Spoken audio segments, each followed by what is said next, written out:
In the United States, Veterans Day is meant to be a celebration of all the brave men and women who have served in the U.S. Armed Forces.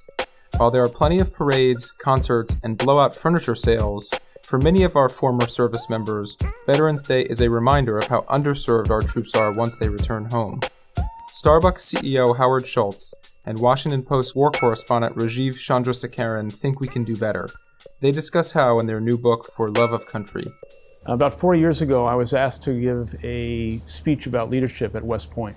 I was struck constantly throughout the day by the unique qualities of these young cadets: leadership, ethics, integrity, and commitment to the country. And when it was time for me to give this talk about leadership, there really wasn't much for me to say because I had learned so much from them throughout the day. I didn't plan on this journey happening, but that began my curiosity. You say in the book that now, 1% of Americans are affected, whereas previous generations in Vietnam, many more people had skin in the game.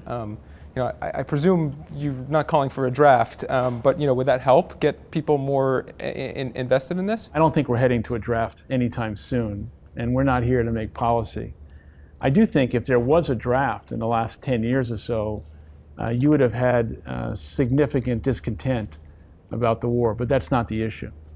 The issue is that these young men and women have served so honorably, and we have a solemn obligation and responsibility to bring them home in a way that, in a sense, does as much for them as they have done for us. Why is it so hard? Well, I'll tell you a story that we both heard, and that is we're talking to a young enlisted person in the military, and he says something like, I have more anxiety about going to a job interview than I would going back to Afghanistan. Now, why? Most of these veterans have had multiple deployments within this war. Many of them have never had a traditional job in a traditional business. They don't have the language. Many of them have never written a resume. So I think one of the things that we have to do as a business is understand that this is a community of people that perhaps requires meeting them at least halfway and creating common language and common understanding. Let's do a little context here. How many veterans are there and how many are unemployed?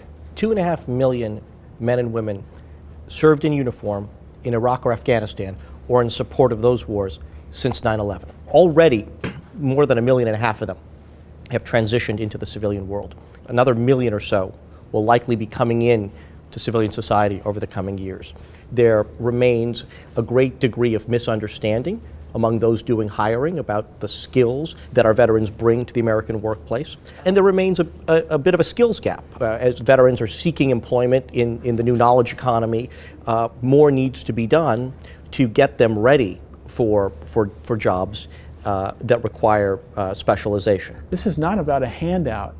These are people who can add extraordinary value to our society and to our businesses, and it would be tragic and a great loss of value to our society if we don't employ them. I think if the American people had the kind of awareness and understanding of this issue, it's not that they don't want to have empathy, they just don't understand, they have not been exposed to it. We have to create a national conversation in which people will understand what has taken place here and their role and responsibility going forward. I think if you asked some young people, they would say, well, I might care about veterans issues, but I'm totally opposed with U.S. foreign policy. How could I even support veterans if I don't support the war? What do you say to those people, Rajiv?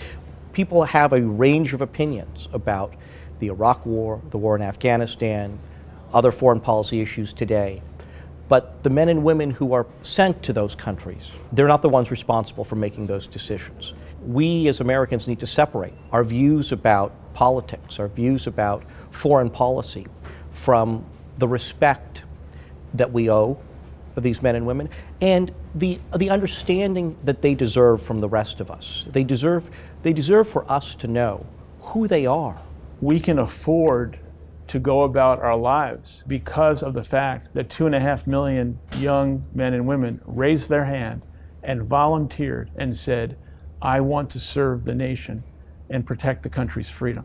If I want to do something about this on Veterans Day, what should I do? Unfortunately, Veterans Day in America has turned into a holiday weekend and a mattress sale. We should demonstrate interest and empathy on an ongoing basis in every individual we meet. There are hundreds of community-based organizations throughout the country, some of which have been started by post-9/11 veterans, and others have been there for a long time. I think the government has a solemn promise and responsibility to do everything that they possibly can to take care of them when they've come home. Health benefits, the VA, and all those issues.